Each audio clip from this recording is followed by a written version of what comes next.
قال تعالى: أعوذ بالله من الشيطان الرجيم ولا تمش في الأرض مرحا إنك لن تخرق الأرض ولن تبلغ الجبال طولا بني إسرائيل 37 নম্বর আয়াত। যাবতীয় হামদ ও সানা বিশ্বজাহানের মালিক বিশ্বস্রষ্টা আল্লাহ রাব্বুল আলামিনের জন্য, যিনি আজকের এই পবিত্র দিনে তার এই পবিত্র গৃহে সুস্থ হালতে আমাদেরকে উপস্থিত হওয়ার তৌফিক দান করেছেন। সেজন্য তারই বারগাহে সকলে শুকরিয়া আদায় করে আলহামদুলিল্লাহ।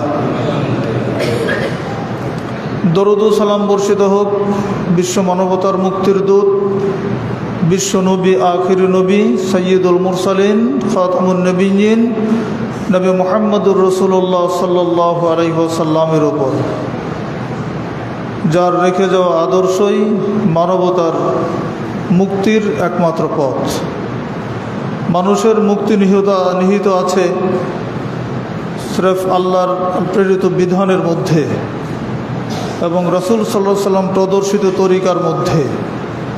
এর বাইরে যত তন্ত্রমন্ত্র, যত থিওরি, যত ইজম মানুষ তৈরি করেছে, আর কোনোটার মধ্যে মানুষের মুক্তি নিহিত নেই। কোনোটার মধ্যে মানুষের জন্য কোনো প্রশান্তি নেই। আছে শুধু অশান্তি, আছে শুধু দাবানল, আছে শুধু বিশৃঙ্খলা, মারামারি, হানাহানি, কাটাকাটি। আল্লাহ রাব্বুল আলামিনের শুকরিয়া, বাংলাদেশের যে ক্রান্তিময় মুহূর্ত অতিক্রম করল গত সপ্তাহে, বহু জান ও মালের ক্ষয়ক্ষতি হয়েছে,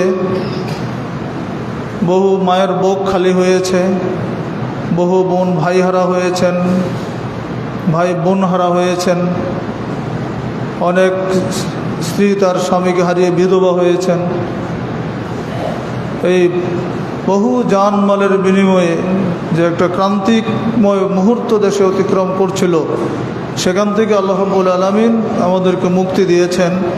একটা স্বাভাবিক পর্যায়ে দেশের আবার অগ্রযাত্রা শুরু হয়েছে। সেজন্য আমাদের সবাইকে আল্লাহর কাছে শুকরিয়া আদায় করা উচিত, আলহামদুলিল্লাহ। যদি আল্লাহর পক্ষ থেকে কোনো ফয়সালা নেমে না আসতো, তাহলে হয়তো পরিস্থিতি এর চেয়ে আরও খারাপ হতো, অবনতি হতো, আরও বহু জানমালের হয়তো ক্ষতি হতো এবং দেশটা হয়তো একটা গৃহযুদ্ধের দিকে এগিয়ে যাচ্ছিল। সেখান থেকে আল্লাহ পাক আমাদের উপর রহম করেছেন, সেজন্য তার শুকরিয়া আদায় করে আলহামদুলিল্লাহ। শুরুতে বলেছিলাম যে মানুষের মুক্তি নিহিত আছে আল্লাহর বিধানের মধ্যে, মানবরচিত কোনো মতবাদের মধ্যে নয়। আর মানবরচিত কোনো মতবাদ কোনোদিনও স্থায়ী হয় না, এটা অস্থায়ী এবং এটা পরিবর্তনশীল। আল্লাহর বিধান কোনোদিন পরিবর্তনশীল নয়। আল্লাহর কোরআন কোনোদিন একটি হরফ ও হরকতের সংশোধনী আনতে হয় নাই। কিন্তু বাংলাদেশের যে সংবিধান আছে, এটাও কিন্তু বহু অসংখ্যবার সংশোধন হয়েছে। কারণ কি? এটা মানুষ তৈরি করেছে। আল্লাহ যে বিধান দিয়েছেন, এটা কিয়ামত পর্যন্ত মানব জাতির জন্য একটা কল্যাণ বিধান। এই বিধানের মধ্যে সব কিছু নিহিত আছে। এই বিচারের মধ্যে আইন শাসন আছে, বিচার বিভাগ আছে, এর মধ্যে ব্যবসা বাণিজ্য আছে, রাজনীতি আছে, অর্থনীতি আছে। হ্যাঁ, সব কিছুর সমন্বিত যে বিধান, সেটার নাম হচ্ছে আল কোরআনুল কারীম। কারণ কি? আল্লাহ রাব্বুল আলামিন আমাদের স্রষ্টা, তিনি আমাদের সৃষ্টি করেছেন। তো আল্লাহই ভালো জানেন যে আমার সৃষ্টি বান্দা পৃথিবীতে কিভাবে চলবে, কোন পদ্ধতিতে চলতে হবে, কি তাদের নিয়ম পদ্ধতি হওয়া উচিত। তো এটা নিঃসন্দেহে সৃষ্টিকর্তার চাইতে বেশি কেউ জানেন না। তো সেই সৃষ্টিকর্তা যে বিধান আমাদেরকে দিয়েছেন, সেটাই হচ্ছে আমাদের জন্য কল্যাণ বিধান। এই বিধান অনুযায়ী যদি মানুষ চলতো, তাহলে পৃথিবীতে কোনো বিশৃঙ্খলার সৃষ্টি হতো না। কিন্তু দুর্ভাগ্য, মানুষ সেই বিধানকে অবজ্ঞা করেই চলেছে যুগে যুগে। আর যার ফলেই আমরা বিগত ইতিহাস থেকে শিক্ষা নেওয়া উচিত। কারণ ইতিহাস থেকে শিক্ষা না নেওয়ার কারণেই প্রত্যেক যুগেই যারা ইতিহাস থেকে শিক্ষা নেয় না তাদের পরিণতি খারাপ হয়। মানুষ ইতিহাস রচনা করে বা মানুষের দ্বারা ইতিহাস তৈরি হয়, কিন্তু আর সেই মানুষই কিন্তু ইতিহাস থেকে শিক্ষা নেয় না, ইতিহাস ভুলে যায়। আজকে আমরা কোরআন এবং হাদিসের আলোকে দু একটি কথা বলবো ইনশাআল্লাহ। সমসাময়িক বিষয়ের আলোচনা থাকবে খুতবার মধ্যে। শুরুতে কোরআন মাজিদ কারীমের যে আয়াতটি তেলাওয়াত করেছি, সেখানে আল্লাহ রাব্বুল আলামিনের যে ঘোষণা, এটা চিরন্তন একটি ঘোষণা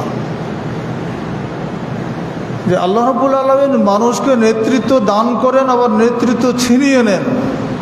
এইটার মালিক কিন্তু আল্লাহ, এইটা আমরা বোঝার চেষ্টা করি না, এবং যুগে যুগে এটাকে অবজ্ঞা করার কারণেই মানুষ নিজের অবস্থান ঠিক রাখার জন্য, ক্ষমতায় দীর্ঘস্থায়ী হওয়ার জন্য নানা ধরনের পরিকল্পনায় আটে। কিন্তু আল্লাহর কথা তো আর অসত্য নয়, এটা বাস্তবায়ন হয়েই যায় যে কোনোভাবে। কারণ বিগত ইতিহাসে দেখেন ফেরাউন নমরুদের যে শাসনামল ছিল, দীর্ঘ সময় 400 বছর ক্ষমতায় ছিল। তো একটা মানুষ যদি 400 বছর ক্ষমতা থাকে, তাহলে তার কি আর চিন্তা থাকে সে আর কোনোদিন তার কাছ থেকে ক্ষমতা হাতছাড়া হবে? তার তো কল্পনায় আসার কথা না। তো সেই তুলনায় এখন তো কিছুই না। কিন্তু আল্লাহ রাব্বুল আলামিন ঘোষণা দিয়ে দিয়েছেন কি? নবী আপনি বলুন, আউযু বিল্লাহি মিনাশ শাইতানির রাজিম, কুলিল্লাহুম্মা মালিকাল মুলকি তুতিল মুলকা মান তাশা। আপনি বলুন, হে আল্লাহ, তুমি হচ্ছ ক্ষমতার মালিক। তুতিল মুলকা মান তাশা, তুমি যাকে ইচ্ছা থাকে ক্ষমতা দিয়ে থাকো। তানজিউল মুলকা মিম্মান তাশা, আর যার কাছ থেকে ইচ্ছা তুমি ক্ষমতা কেড়ে নাও। ওয়া তুইজ্জু মান তাশা ওয়া তুযিল্লু মান তাশা, তুমি যাকে ইচ্ছা ইজ্জত দাও, সম্মানিত করো, আর যাকে ইচ্ছা তার কাছ থেকে সম্মান কেড়ে নাও, তা অপমানিত করো, লাঞ্ছিত করো। বিয়াদিকাল খাইর, তোমার হাতে যাবতীয় কল্যাণ, সব কিছুর কল্যাণ আর মূল কেন্দ্রবিন্দু হচ্ছে তুমি। তুমি কল্যাণ দিলে আমরা কল্যাণ পাব। ইন্নাকা আলা কুল্লি শাইইন কাদির, নিশ্চয়ই তুমি সকল বিষয়ের উপরে শক্তিশালী, ক্ষমতাবান। এই আয়াতটি ১৫০০ বছর আগে নাজিল হয়েছে। এই আয়াতটি হচ্ছে একটা চিরন্তন আয়াত। আল্লাহ বান্দাদেরকে জানিয়ে দিলেন যে নেতৃত্ব কর্তৃত্বের মালিক, ইজ্জত সম্মানের মালিক হচ্ছেন আল্লাহ। আল্লাহ এটা কখনো কাউকে দেন, কখনো কারো কাছ থেকে এটা ছিনিয়ে নেন, আবার অন্য কাউকে দিবেন। আল্লাহর ইচ্ছা। আল্লাহ নেতৃত্বে কাউকে স্থায়ী করতে পারেন, নাও করতে পারেন। আর মানুষের কৃতকর্মের কারণেই কিন্তু তার ফল নেমে আসে। কৃতকর্মের ফল দুনিয়াতেও হয়, আখিরাতেও হয়। এজন্য এই আয়াতে কারিমা থেকে আমরা বুঝতে পারলাম যে মুলুকিয়াতের মালিক, রাজত্বের মালিক হচ্ছেন মূলত আল্লাহ। আল্লাহ কিভাবে কোন উসিলায় কাকে কখন রাজত্বে বসাবেন, কাকে কখন রাজত্ব থেকে নামিয়ে নেবেন, সেটা আল্লাহ সুবহানাহু ওয়া তাআলা ভালো জানেন।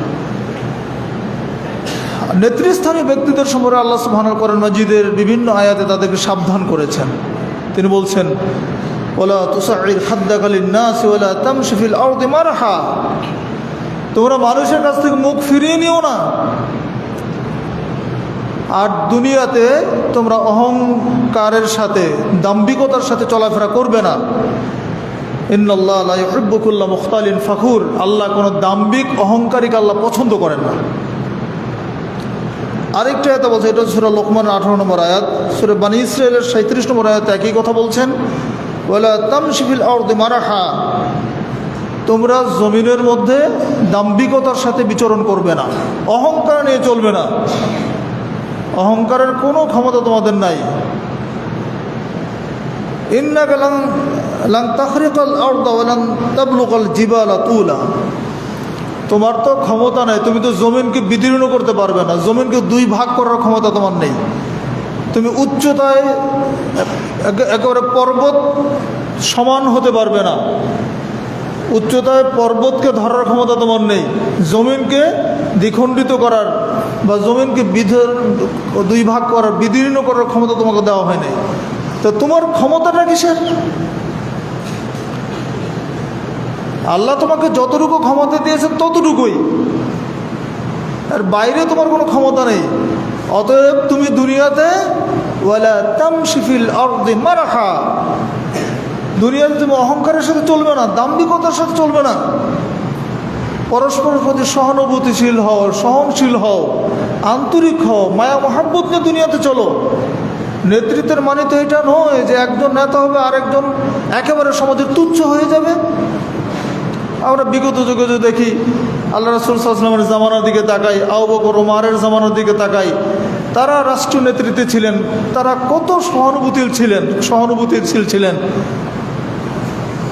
রাষ্ট্রের কর্মীদের উপরে, প্রজাদের উপরে তাদের দায়িত্ববোধ কি ছিল। হযরত ওমর ফারুক রাদিয়াল্লাহু আনহু নিজে আটার বস্তা ঘাড়ে করে নিয়ে প্রজার বাড়িতে গিয়েছেন। সেই নেতৃত্ব, সেটাও তো নেতৃত্ব। তারা আমাদেরকে যে শিক্ষা দিয়েছিলেন সেই শিক্ষার ধারে কাছেও কিন্তু আমরা থাকতে পারিনি। যার ফলে এখন নেতৃত্ব মানে একটা ভয়, ভীতি জনগণের মধ্যে। যে ক্ষমতায় যাবে তার একটা ভীতি জনগণের মধ্যে তৈরি হয়ে যাচ্ছে, যে যখনই ক্ষমতায় আসুক। বাংলাদেশের ইতিহাসটা কিন্তু এরকমই। রাসূলুল্লাহ সাল্লাল্লাহু আলাইহি ওয়াসাল্লাম, আল্লাহ সুবহানাহু ওয়া তাআলা আরো অন্য আয়াতে বলছেন, যারা অত্যাচার করবে, মানুষের প্রতি জুলুম নির্যাতন করবে, তাদের সম্পর্কে বলে দিয়েছেন তাদের ঠিকানা হচ্ছে জাহান্নাম। আখিরাতে তাদের কোনো সাহায্যকারী থাকবে না। ইয়াউমা লা ইয়ানফা'ু যালিমিনা মা'যিরাতুহুম ওয়া লাহুমুল লা'না ওয়া লাহুম সুউদ দার। সূরা মুমিনের 53 নম্বর আয়াতে আল্লাহ সুবহানাহু ওয়া তাআলা বলছেন, যারা জুলুম অত্যাচার করে তাদের কোনো উযর আপত্তি নেই, আল্লাহর কাছে কোনো উযর পেশ করতে পারবে না। কী কারণে জুলুম করেছি কৈফিয়ত দেওয়ার কোনো সুযোগ থাকবে না। ওয়া লাহুমুল লা'না, তাদের উপরে শুধু লানত, অভিশাপ। আর কি? ওয়া লাহুম সুউদ দার, তাদের জন্য রয়েছে নিকৃষ্টতম ঠিকানা। নিকৃষ্টতম ঠিকানা, সবচাইতে খারাপ যে জায়গা, সেটার নাম কি? জাহান্নাম। এই আয়াতে বলা হচ্ছে নিকৃষ্ট স্থান। আর অন্য আয়াতে বলা হচ্ছে ইন্না আ'তাদনা লিজ-যালিমিনা নারা, নিশ্চয় আমি জালেমদের জন্য জাহান্নাম প্রস্তুত করে রেখেছি। জালেমদের জন্য জাহান্নাম প্রস্তুত করে রেখেছি। যারাই অত্যাচার করবে দুনিয়াতে, তাদের জন্য আখিরাতে মর্মান্তিক শাস্তি কথা আল্লাহ সুবহানাহু ওয়া তাআলা কোরআন মাজিদে ঘোষণা করেছেন। রাসূলুল্লাহ সাল্লাল্লাহু আলাইহি ওয়াসাল্লামও বলেছেন বিভিন্ন হাদিসের মধ্যে। দুই একটি হাদিসের অনুবাদ আমরা শুনে নেই। আবি মুসা রাদিয়াল্লাহু আনহু قال قال رسول الله صلى الله عليه وسلم ان الله لا يملي للظالم فاذا اخذه لم يفلته। রাসূলুল্লাহ সাল্লাল্লাহু আলাইহি ওয়াসাল্লাম বলেছেন, নিশ্চয় আল্লাহ জালেমদেরকে অবকাশ দেন, যারা জুলুম নির্যাতন করে তাদেরকে আল্লাহ সুযোগ দেন। এই সুযোগটা কিন্তু চিরস্থায়ী নয়, একটা সময়ের জন্য। আল্লাহ সুবহানাহু ওয়া তাআলা দেখতে চান যে তাদের অবস্থাটা কি হয়, তারা এখান থেকে ফিরে আসে কিনা। তা আল্লাহ বলছেন তাদেরকে, রাসূল বলছেন আল্লাহ তাদেরকে অবকাশ দেন, সুযোগ দেন। ফাইদা আখাযাহু লাম ইউফলিতহু, যখন তিনি তাদেরকে ধরেন, পাকড়াও করেন, তখন আর ছাড়েন না।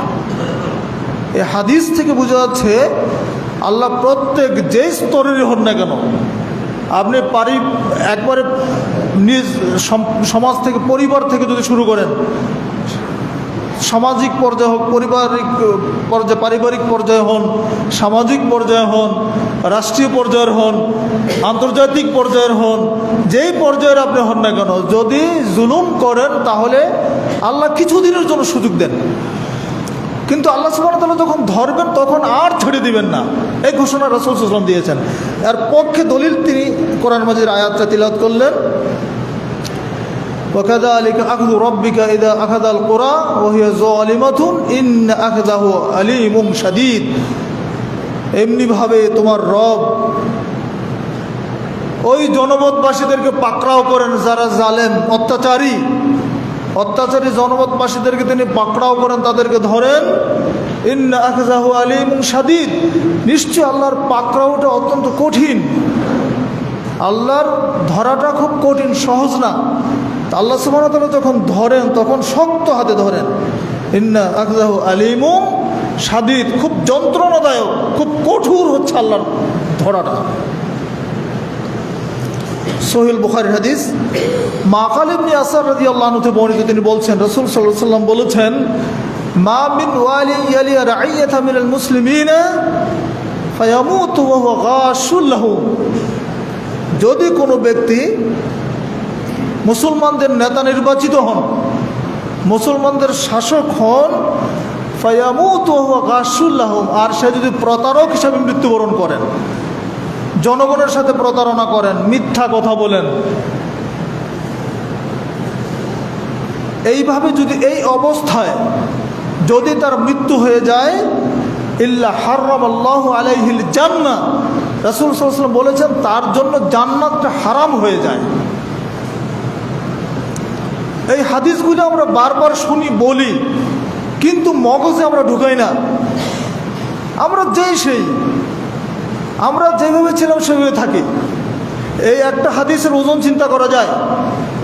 আমি দায়িত্বশীল, আমি শাসক, আমি নেতা, আমি সমাজপতি, আমি মন্ত্রী, এমপি, চেয়ারম্যান, যাই হই না কেন, যদি আমি প্রতারক অবস্থায় মৃত্যুবরণ করি, জনগণের সাথে মিথ্যা কথা বলে, মানুষকে ঠগিয়ে, মানুষের উপর জুলুম নির্যাতন করে, মানুষকে বিভ্রান্ত করে যদি আমি দুনিয়া থেকে বিদায় নেই, রাসূল বলছেন তার জন্য জান্নাতে হারাম হয়ে যাবে।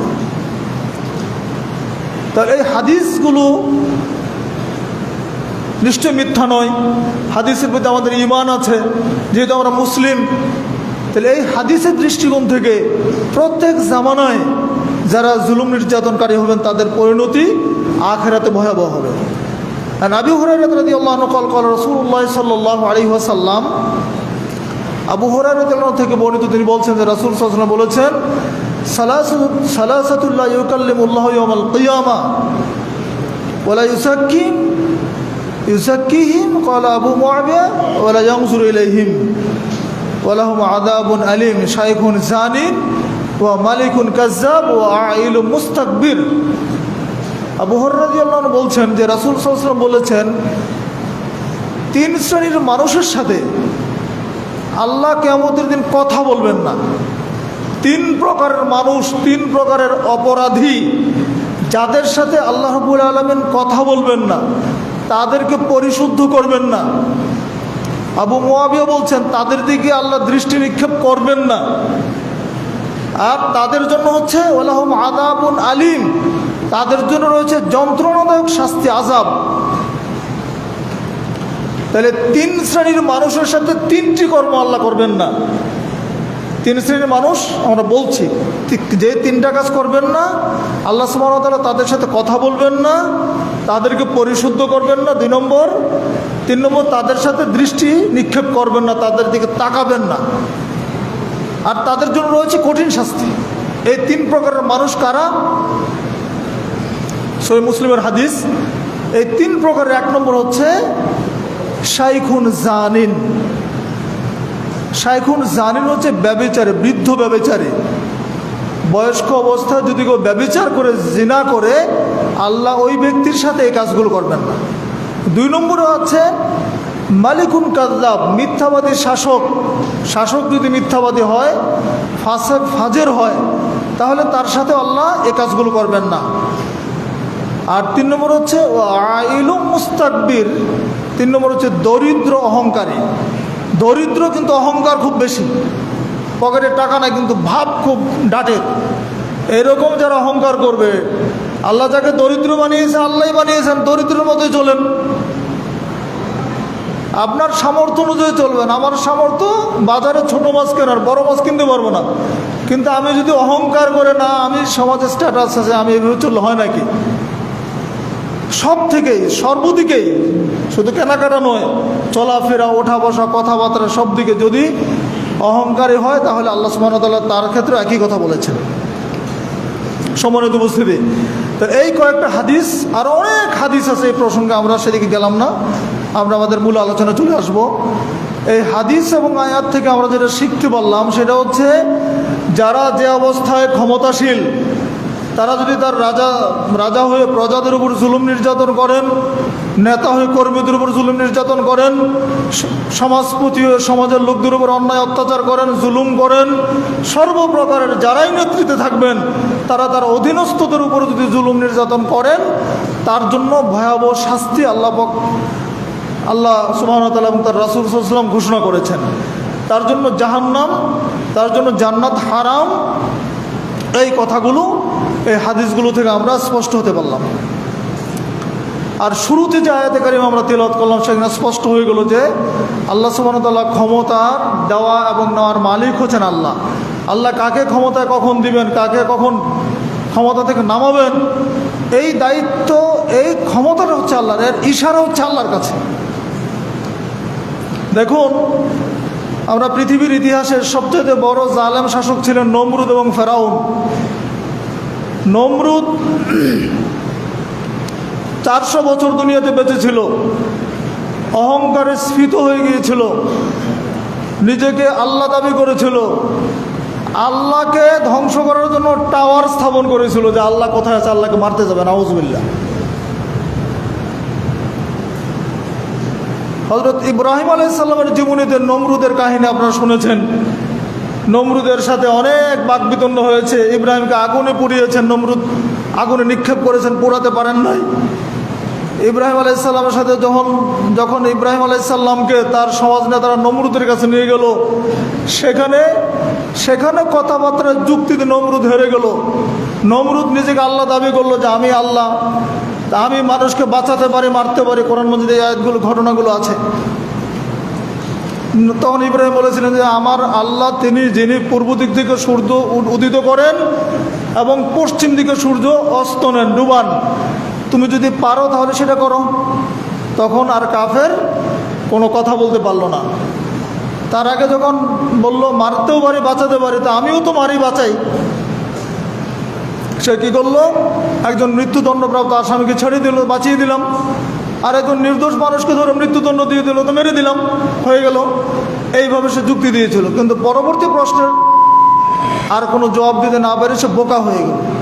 সে নমরুদ 400 বছর শাসন করার পরেও দুনিয়াতে টিকতে পারে নাই। আল্লাহর পক্ষ থেকে একটা মশা দিয়ে নমরুদকে ধ্বংস করা হয়েছে। মশা নাকের ভিতরে ঢুকে গেল, মশার যন্ত্রণা অস্থির, কোনোভাবে মশা বের করা যাচ্ছে না, কোনো ওষুধে কাজ হচ্ছে না। হাতুড়ি দিয়ে মাথাতে পিটান শুরু করলো পর্যন্ত মশার যন্ত্রণার চোটে। কিন্তু আল্লাহ রাব্বুল আলামিনের ইশারা, ওই মশার কামড়েই, মশা নাক দিয়ে ঢুকে মশার কুটকুট করে কামড়ের চোটেই তীব্র যন্ত্রণা নমরুদ দুনিয়া থেকে বিদায় নিয়ে চলে গেছে। দেখেন, দুনিয়ার মানুষ কিছু করতে পারে নাই, নমরুদকে ক্ষমতা থেকে নামাতে পারে নাই, কিন্তু একটা মশা, আল্লাহর ইশারা, একটা মশার কারণে সে দুনিয়া থেকে বিদায় নিয়ে চলে গেছে। আপনি ফেরাউনের ইতিহাস দেখেন, আরও জঘন্য ইতিহাস ফেরাউনের। ফেরাউন স্বপ্নে দেখলো যে বাইতুল মাকদেসের কাছ থেকে একটা আগুন এসে আমার এলাকার, অর্থাৎ সেই যে রাজ্য মিশরের কথা বলা হচ্ছে, মিশরের সম্রাট ছিলেন তিনি, মিশরের বাড়ি ঘর জ্বালিয়ে দিচ্ছে এবং কিপ্তি বংশের লোকজনকে আগুন এসে পুড়িয়ে চলে যাচ্ছে। যারা মিশরের মূল অধিবাসী তাদেরকে আগুন পুড়িয়ে দিচ্ছে, কিন্তু অভিবাসী মানে যারা বাইরে থেকে এখানে বসবাস করছেন, তারা কারা? তারা হচ্ছে বনু ইসরায়েল। এই বনু ইসরায়েলদের কোনো ক্ষতি করছে না। স্বপ্নটা ছিল বাইতুল মাকদিসের কাছ থেকে একটা আগুন এসে বাড়িঘর এবং কিপ্তি বংশীয়দের বাড়িঘর যত আছে মিশরের স্থায়ী বাসিন্দাদেরকে জ্বালিয়ে পুড়িয়ে দিচ্ছে, কিন্তু অভিবাসী যারা আছে বনু ইসরায়েল তাদের কোনো ক্ষতি করছে না। এই স্বপ্ন দেখার জন্য তিনি রাষ্ট্রের সবাইকে ফরমান জারি করলেন তাবির করার জন্য। যারা স্বপ্নের বড় বড় ব্যাখ্যাদাতা যারা ছিল, তারা ব্যাখ্যা দিল এইভাবে যে বনু ইসরায়েলের ঘরে একটা পুত্র সন্তান জন্মগ্রহণ করবে, এই সন্তানটা মিশরীদের ধ্বংসের কারণ হয়ে যাবে। জালেম ফেরাউন চিন্তা করলো, তাই তো, যদি বনু ইসরায়েলের ঘরে পুত্র সন্তান হয় আর যদি আমাদের ধ্বংসের কারণ হয়, তাহলে এ থেকে বাঁচার উপায় কি? বাঁচার উপায় তৈরি করলো যে এখন থেকে পুত্র সন্তান হলেই তাকে জবাই করে দিতে হবে। দেখেন ক্ষমতায় টিকে থাকার জন্য কি চিন্তা করেছে। পুত্র সন্তান হলে তাকে জবাই করে দিতে হবে। তিনি একদল ধাত্রী ঠিক করে নিল আর একদল জল্লাদ ঠিক করে দিল যাদের হাতে ছুরি থাকতো। তো ধাত্রী থেকে ওর তো বাড়িতে বাড়িতে গিয়ে কোন কোন মহিলা গর্ভবতী আছে তার তালিকা তৈরি করতো এবং কোন দিন গর্ভধারণ করবে বা সন্তান প্রসব করবে সেই দিনক্ষণ জেনে তারা সেই দিন সে বাড়ি থেকে হানা দিত, গিয়ে দেখতো যে সন্তানটা ছেলে না মেয়ে। যদি পুত্র সন্তান হতো তাহলে পুরুষ জল্লাদদেরকে ডাকা হতো। সেই পুরুষ জল্লাদ এসে ওই জন্মদাত্রী মায়ের সামনে নিষ্ঠুরভাবে ওই সন্তানকে 2 টুকরা করে ফেলে চলে যেত। কত জঘন্য! এইভাবে চলতে থাকলো। বনী ইসরাইলদের মধ্যে কান্নার রোল পড়ে গেল এই ফেরাউনের অত্যাচারের কারণে, এবং পুত্র সন্তান আর হওয়ার সাথে সাথে জবাই করে দিচ্ছে। ফলে এক সময় পুরুষ শূন্য হয়ে যেতে লাগলো সমাজ। নেতৃস্থানীয় ব্যক্তি যারা ছিল তারা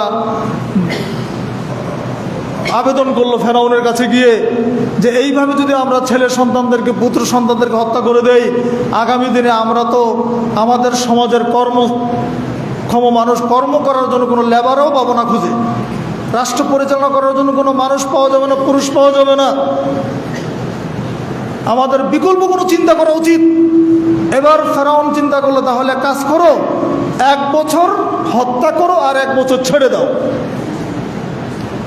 ফেরাউনের এই সিদ্ধান্ত অনুযায়ী 1 বছরের সন্তানদেরকে রেখে দেওয়া হলো আর 1 বছরের সন্তানদেরকে হত্যা করা হলো। এইভাবে চলতে থাকলো। তো এই ফাঁকের মধ্যেই মুসা আলাইহিস সালামের ভাই হারুন যেই বছরে হত্যা করা হবে না সেই বছর তার জন্ম হলো।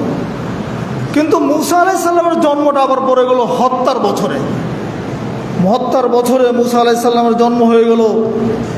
এখন আল্লাহ তো মুসা আলাইহিস সালামকে বাঁচাবেন। পূর্বেই তো আয়াত পড়েছি ক্ষমতার মালিক আল্লাহ।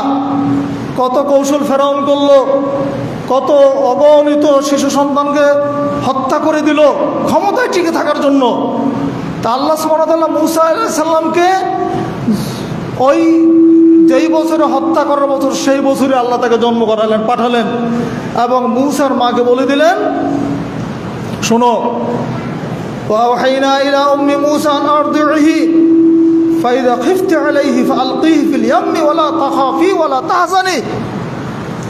হে মুসার মা, আমি মুসার মায়ের কাছে ওহী করলাম, ইলহাম করলাম তার নিকটে যে তুমি তাকে দুধ পান করাও। ভয় যদি পাও, যদি তুমি আশঙ্কা করো যে তারা তাকে মেরে ফেলবে, তাহলে তাকে তুমি কি করো, সাগরে ফেলে দাও। কোনো ভয় পেও না, চিন্তা করো না। ওয়ালা তাহজানি ইন্না রাদ্দাহু ইলাইকি ওয়া জাইলুহু মিনাল মুরসালিন। আল্লাহ ঘোষণা করে দিলেন, আমি তাকে আবার তোমার কাছেই ফিরিয়ে দেব। সুবহানাল্লাহ। মুসার মাকে বললেন, তাকে তুমি নদীতে ফেলে দাও, সাগরে ফেলে দাও, আমিই তাকে তোমার কাছে ফিরিয়ে দেব। মুসার মা ঠিক এই কাজটাই করলেন। একটা সিন্দুক বানিয়ে, একটা বাক্স বানিয়ে ওই সন্তানকে সাগরে ফেলে দিলেন, এবং সাগরের ঢেউয়ে ভাসতে ভাসতে ভাসতে ভাসতে এই বাক্সটা গিয়ে ফেরাউনের ঘাটে উপস্থিত হলো। ফেরাউনের স্ত্রী আসিয়া এটা উঠালেন। দেখেন ফুটফুটে সুন্দর একটা বাচ্চা, এত চমৎকার চেহারা, এই বাচ্চা কি কার হত্যা করা যায়? তারপরেও তাদের মাথায় আশঙ্কা, তার মাথায়, ফেরাউনের মাথায় চিন্তা আসলে, এটা যদি বনি ইসরাইলের সন্তান হয়, এটাও তো আমার মানে ধ্বংসের কারণ হতে পারে, কাজে একে হত্যা করে দিতে হবে। কিন্তু স্ত্রীর একটা আবেদনের তো দাম থাকে, তাই না? স্ত্রী এবার আবেদন করলেন, ওয়াকালাত ইমরাতু ফিরআউনের স্ত্রী বললেন, কুররাতু আইনিন লি ওয়া লাকা, শোনো আমার স্বামী, এই সন্তানটা নয়নের মণি, এত সুন্দর সন্তান, এটা আমার জন্য এবং তোমার জন্য, এটা একটা নয়নের পুত্তুলি, নয়নের মণি। লা তাকতুলুহু, এটাকে কতল করো না, এই ছেলেটাকে হত্যা করো না। আসা আইয়াম ফানা, আশা করো যে সে আমাদের উপকারে আসবে। আও নাত্তাখিদাহু ওয়ালাদান, অথবা আমাদের তো কোনো সন্তান নেই, এইটাকে আমরা সন্তান হিসেবে প্রতিপালন করতে পারবো। বাস হয়ে গেল। ওহুম লা ইয়াশউরুন, তারা জানতো না ঘটনা পিছনে কি আছে। এই ঘটনার কারিগর যে মহান আল্লাহ সুবহানাহু ওয়া তাআলা, এই জ্ঞান তো আর ফেরাউনের নেই। ফেরাউন তো সব পুত্র সন্তানকে হত্যা করেছে ক্ষমতায় টিকে থাকার জন্য, কিন্তু আল্লাহ যাকে দিয়ে ধ্বংস করবেন তাকে আর হত্যা করতে পারলো না। তাকে আবার তার রাজপ্রাসাদে আল্লাহ তাকে লালন পালন করালেন। এখানেও ঘটনা অনেক লম্বা। বাচ্চাটা উঠিয়ে নিয়ে আসলেন, দুধ পান করাবেন, ধাত্রী মহিলাদের কাছে পাঠালেন। মুসা আলাইহিস সালাম কোনো মহিলার বুকে দুধ মুখ লাগালেন না, অন্য কোনো মহিলার দুধ পান তিনি করলেন না। আল্লাহ সুবহানাহু ওয়া তাআলা এখানেও বলে দিয়েছেন, আমি মুসাকে আগেই এ বিষয়ে হারাম করে নিষেধ করে দিয়েছিলাম। ও হারামনা আলাইহিল মারাদি মিন ক্বাবলু, পূর্বে মুসাকে বলেছিলাম যে তুমি অন্য কোনো মায়ের দুধ পান করবে না। ফলশ্রুতিতে মুসার মায়ের যখন প্রস্তাব করা হলো, মুসার মায়ের প্রস্তাব করার পরে তার কাছে নিয়ে যাওয়ার পরে মুসা আলাইহিস সালাম দুধ পান করতে শুরু করলেন। এবার ফেরাউন তাকে রাষ্ট্রীয় ভাতা দিল। দেখেন লাভ কিভাবে হয়, নিজের সন্তান ঘুরে ফিরে নিজের বুকে আসলো, আবার উপরন্তু রাষ্ট্রের পক্ষ থেকে ভাতাও সে পাওয়া শুরু করে দিল। কারণ যেহেতু রাজার পক্ষ থেকে এই সন্তানকে পাঠানো হয়েছে, তার লালন পালনের জন্য রাষ্ট্র নিশ্চয় খরচ দিবে। সেই খরচ দিয়ে তার সংসারও ভালোভাবে চলতে লাগলো। মুসা আলাইহিস সালাম বড় হয়ে গেল। তাহলে ক্ষমতায় টিকে থাকার জন্য এই কৌশল টিকে নাই। মানুষ হত্যা করে কোনোদিন ক্ষমতায় থাকা যায় না, যে যখনই থাকো। ফেরাউন এত বড় কৌশল করেছে, শুধু তাই নয়, তার জাতিকে মূর্খ করে দেওয়ার জন্য পরিকল্পনা করলো। তার মন্ত্রী হচ্ছে হামান, হামানকে দিয়ে ঘোষণা করলো যে এখন থেকে কোনো স্কুল থাকবে না, পাঠশালা থাকবে না, কোনো মক্তব চলবে না, সব পাঠশালাগুলি বন্ধ করে দাও, জনগণ মূর্খ হয়ে যাক। চললো কয়েক বছর, জনগণ আর জ্ঞান বুদ্ধি শিখছে না। এবার জনগণের হাতে নিজের মূর্তি তৈরি করে দিয়ে বলল, আমি হচ্ছি তোমাদের রব, আমি তোমাদের প্রভু, তোমরা আমার পূজা করো, আমার ইবাদত করো। নাউজুবিল্লাহ। ফেরাউন কৌশল কম করে নাই, কিন্তু ফেরাউন বাঁচতে পারে নাই। মানুষ হত্যা করে কেউ টিকে থাকতে পারে না। ফেরাউনকে আল্লাহ পানিতে ডুবিয়ে মারলেন। মুসা আলাইহিস সালাম তার সাথীদেরকে নিয়ে পার হয়ে চলে গেলেন, লোহিত সাগর পার হয়ে গেলেন। তার অত্যাচারে অতিষ্ঠ হয়ে নির্যাতনে যখন সমাজে এলাকায় থাকতে পারছে না, তখন মুসা আলাইহিস সালাম তার সাথীদের নিয়ে এলাকা ছেড়ে চলে যাচ্ছেন। পিছন থেকে ফেরাউন তার সৈন্য সামন্ত নিয়ে সমস্ত শক্তি নিয়ে পিছন থেকে ধাওয়া করেছে। মুসা আলাইহিস সালামের সামনে লোহিত সাগর, পিছনে ফেরাউনের বাহিনী, যাবেন কোথায়? তিনি থমকে দাঁড়ালেন, কি করা যায়? আল্লাহর পক্ষ থেকে ইঙ্গিত আসলো, মুসা তোমার হাতের লাঠিটা দিয়ে সাগরের মধ্যে আঘাত করো। মুসা আলাইহিস সালাম সাগরে আঘাত করলেন। সাগরের পানি দুই দিকে দাঁড়িয়ে গিয়ে মাঝখান দিয়ে রাস্তা তৈরি হয়ে গেল। মুসা আলাইহিস সালাম তার সাথীদেরকে নিয়ে ওই সাগরের বুক চিরে যে আল্লাহ রাস্তা তৈরি করে দিলেন, সেই রাস্তা দিয়ে পার হয়ে চলে গেলেন। ফেরাউনের বাহিনী পিছন থেকে এসে দেখতে পেল যে তাই তো এত সুন্দর রাস্তা, এটা হয়ে গেছে, যেহেতু মুসা যেহেতু পার হয়ে গেছে, আমিও পার হয়ে যেতে পারবো। এবার ফেরাউন তার সমস্ত বাহিনী নিয়ে ওই রাস্তা ধরে যখন অগ্রসর হতে লাগলো মুসার পিছনে, মুসা আলাইহিস সালাম পার হয়ে গেলেন। আল্লাহ আর এদিকে ফেরাউন যখন সাগরের মাঝখানে পৌঁছে গেল, আবার মুসাকে আল্লাহ বললেন, মুসা তোমার লাঠি দিয়ে পানিতে আবার আঘাত করো। মুসা আলাইহিস সালাম পানিতে আঘাত করার সাথে সাথে আবার আগের মতো পানি হয়ে গেল। ফেরাউন তার দলবল সহ সমস্ত শক্তি সেদিন এই পানিতে ডুবে মরল। কে করেছেন? আল্লাহ করেছেন। ক্ষমতা এইটুকুই, ক্ষমতা এখানে শেষ। মরার সময় ফেরাউন বলছে, আমি আমানতু বিরব্বি মুসা ওয়া হারুন, আমি মুসা এবং হারুনের রবের উপর ঈমান আনলাম। মরে যাচ্ছে, যখন ডুবে যাচ্ছে, তখন বলতেছে যে আমি মুসা এবং হারুনের যে রব, তার সেই রবের প্রতি ঈমান আনলাম। আল্লাহ বলছেন, আলান, এখন ঈমান আনো। ইতিপূর্বে তুমি অবাধ্যতা করেছ, অদ্যত্ব প্রদর্শন করেছ, সমাজটাকে তুমি নরকের রাজ্যে পরিণত করেছিলে। নিরীহ নিষ্পাপ সন্তানদেরকে তুমি জীবন্ত দুই টুকরা করেছিলে। এখন তুমি বলছো ঈমান আনছো। সেই ফেরাউনি শাসন আমরা দেখেছি, নমরুদি শাসন দেখেছি। আমরা বিগত ইতিহাস জানি, আবু জাহালদের ইতিহাসও জানি। পৃথিবীর ইতিহাসে যারাই জুলুম অত্যাচার করবে তারা স্থায়ী হতে পারবে না। আজকে বাংলাদেশে, মুসলিম দেশে যদি মুসলমানদের নির্যাতনের চিত্রটা এরকম হয়, এটা কিভাবে মেনে নেওয়া যায়? সরকার মানি হচ্ছে আমাদের কাছে একটা আতঙ্কের ব্যাপার জনগণের কাছে।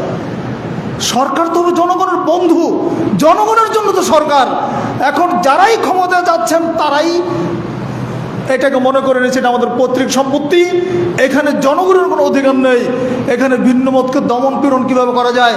আপনি চিন্তা করতে পারেন বাংলাদেশের মতো জায়গায় এবং নিরাপত্তা হেফাজতে যদি মানুষ গুম হয়ে থাকে বছরের পর বছর, কথিত আয়নাঘর সবাই দেখছেন এখন পত্রপত্রিকা ইউটিউবের মধ্যে, এটা চিন্তা করা যায়। যারাই নির্যাতন করেন তারাও তো মুসলমান বা মানুষ। আরে মুসলমান না হন, একজন মানুষ যদি হয়, মানুষের ভিতরে যদি মনুষ্যত্ব থাকে, তাহলে কোনোদিন একটা মানুষকে 10 বছর ধরে আয়নাঘরের নাম করে অন্ধকার প্রকোষ্ঠে আটকে রাখতে পারে না। এটা মানুষত্বের মধ্যে পড়ে না কোনোদিনও। যেখানে বছরের বছর আলো দেখা যায় না, সূর্যের আলো নেই, দিন কি রাত এটা বোঝার কোনো উপায় নেই। মোমবাতি দিয়ে সেখানে খাবার দেওয়া হতো। সূর্যের আলো কোনোদিন দেখে নেই যারা গিয়েছে, যাদের বিবরণ পত্রপত্রিকা নেটে আসছে। বিশেষ করে ব্রিগেডিয়ার জেনারেল আজমি সাহেবের স্টেটমেন্ট আমরা দেখেছেন।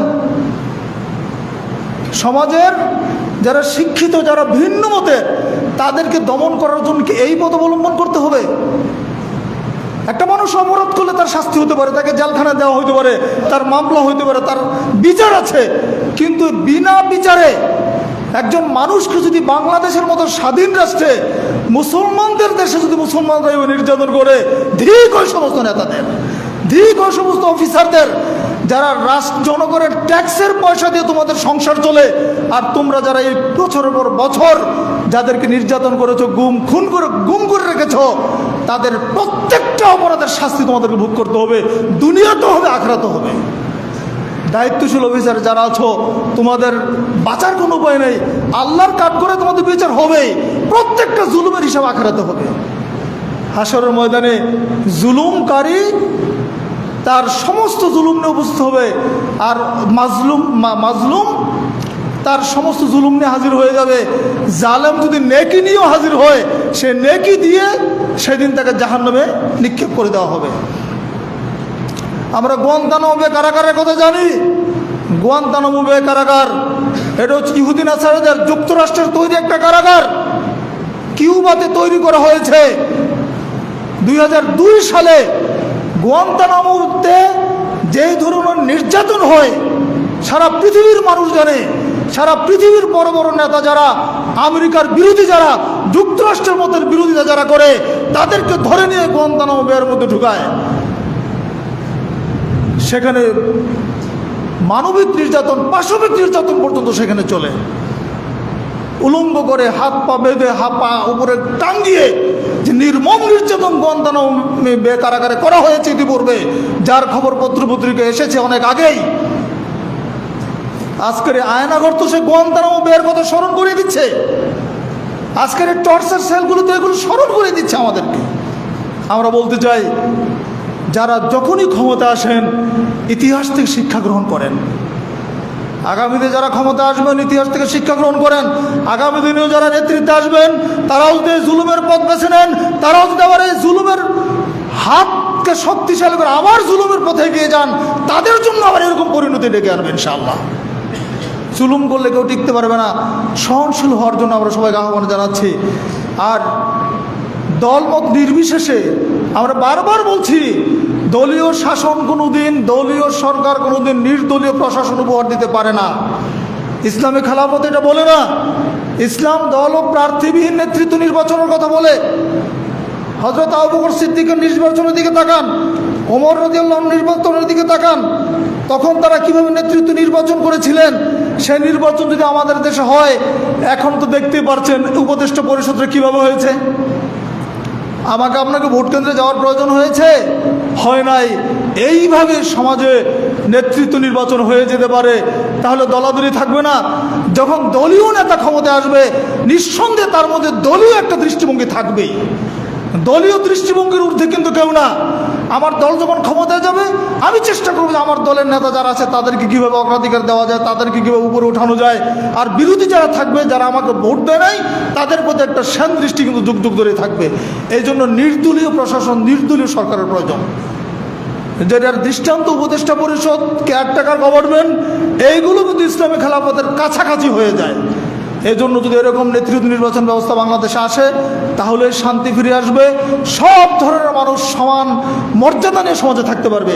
আজকে দেখেন একই সমাজে বসবাস করছি, কেউ আওয়ামী লীগ করেন, কেউ বিএনপি করেন, কেউ জামাত ইসলাম করেন, কেউ জাতীয় পার্টি করেন, কিন্তু আমরা সবাই কিন্তু কোনো না কোনোভাবে আত্মীয়তার সূত্রে আবদ্ধ, একই সমাজে থাকছি। ঘুরে ফিরে কেউ না কেউ কিন্তু কারো না কারো আত্মীয় স্বজনের মধ্যে পড়ছি, কিন্তু আজকে ভিন্ন মতের কারণে একজন আরেকজনকে দেখতে পাচ্ছেন না, একজন আরেকজনকে মারার চেষ্টা করছেন, একজন আরেকজনের বাড়িতে হামলা করছেন। কারা করছে? ফেরেশতা এসে করছে এগুলো? আমরাই তো করছি এগুলো। তাহলে এই রাজনীতি, এই অপরাজনীতি, এই অপশাসনের বিলুপ্ত হওয়া প্রয়োজন।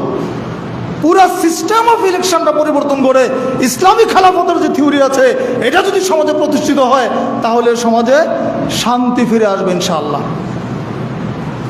আমরা সেই আহ্বানে সবার কাছে জানাচ্ছি, যদি আমরা সেখানে যেতে পারি, কোরআন আর রুজুল কিতাব ওয়াস সুন্নাহ, পবিত্র কোরআন এবং সহিহ হাদিসের কাছে যদি আমরা ফিরে যেতে পারি, ইসলামের বিধানের কাছে যদি আমরা আত্মসমর্পণ করতে পারি, তাহলে আর সমাজে দলাদলি থাকবে না, মারামারি থাকবে না, কাটাকাটি থাকবে না, সমাজের শান্তি শৃঙ্খলা পূর্ণমাত্রায় বজায় থাকবে ইনশাআল্লাহ। আমরা আশা করব সেদিকে বর্তমান গভর্নমেন্ট যারা আছেন তারা সেদিকে যাবেন। এবং আমরা ধন্যবাদ জানাচ্ছি বিশেষ করে ছাত্র ভাইদেরকে, যারা এই দীর্ঘ প্রায় 1 মাসের আন্দোলন সংগ্রামে যারা জীবন দিয়েছেন। আমরা তাদের জন্য দোয়া করছি। যে সমস্ত অন্যায়গুলো এখন বের হয়ে আসছে সমাজে, এইগুলো জনগণ কোনোদিন জানতো না। এমনকি 10 বছর ওই আয়নাগরে থাকার ফলে তার স্ত্রী আর কতদিন অপেক্ষা করবে বলেন? অন্যত্র বিবাহ হয়ে গেছে তার, এখন বের হয়ে আসে দেখেন 2টা মেয়ে, স্ত্রী অন্যত্র বিয়ে করে বিদেশে চলে গেছে। তার জীবন ফিরিয়ে দেওয়া সম্ভব, তার সন্তানদের, তার মাকে আবার ফিরিয়ে দেওয়া সম্ভব। এই অপরাধের সাথে যারা সম্পৃক্ত, জড়িত, যাদের কারণে এগুলো ঘটেছে, তাদের দুনিয়ার শাস্তি তো সামান্য ভাই, কিন্তু আখিরাতের পরিণতিটা কী হবে এটা একটু ভাবা দরকার। কাজে আমরা বলি, যত আয়না ঘর আছে বাংলাদেশে, যত টর্চার সেল আছে বাংলাদেশে, সব ভেঙে গুড়িয়ে দেওয়া হোক বাংলা জমিন থেকে। এদেশের মানুষ অপরাধ করলে তার নিয়মতান্ত্রিক বিচার হবে, আদালতে তার বিচার হবে। তার জন্য কারাগার তৈরি করা আছে বাংলাদেশে, অজ্ঞাত স্থানে কেন মানুষকে থাকতে হবে, গুম করে মানুষকে কেন নির্যাতন করা হবে, গুম খুন হত্যা এগুলো বন্ধ হোক। আয়নাগর জাতীয় যত এই গোপন আস্তানা আছে মানুষকে নির্যাতন করার, বর্তমান সরকারের কাছে আমরা দাবি জানাবো, এগুলো খুঁজে খুঁজে সবগুলো ভেঙে চুরমার করে দেওয়া হোক। সাধারণ মানুষকে শান্তিতে বসবাস করার সুযোগ তৈরি করে দেওয়া হোক। আল্লাহর কাছে আমরা দোয়া করি, আল্লাহ যেন আমাদের দেশটাকে রক্ষা করেন। স্বাধীন সার্বভৌমত্ব যদি না থাকে, স্বাধীনভাবে ইসলাম চর্চাও করা যাবে না। দেশটা যেন পরাধীনতার শৃঙ্খল থেকে আল্লাহ বাঁচিয়ে দিয়েছে, আর যেন কোনোদিন এই ইতিহাস থেকে শিক্ষা নিয়ে আমাদের দেশের স্বাধীনতা যেন আমরা রক্ষা করতে পারি, সেই তৌফিক যেন আল্লাহ আমাদের দান করেন। আমরা যেন সঠিকভাবে আল্লাহর দ্বীনকে অনুশীলন করতে পারি। আমাদের দেশের প্রত্যেকটা নাগরিক যেন শান্তিতে ঘুমাতে পারে, শান্তিতে তারা ব্যবসা বাণিজ্য করতে পারে, শান্তিতে চাকরি বাকরি করতে পারে। আর যেন একটা মায়ের বুকও খালি না হয়, একজন নারী যেন আর বিধবা না হয়, এইরকম একটা প্রশান্তিময় বাংলাদেশ আমরা আল্লাহর কাছে প্রার্থনা করছি। আল্লাহ তুমি সেই ব্যবস্থা করে দাও। আকুলু কাউলি হাযা ওয়াস্তাগফিরুল্লাহ লি ওয়া লাকুম ওয়া লিসাইরিল মুসলিমিন।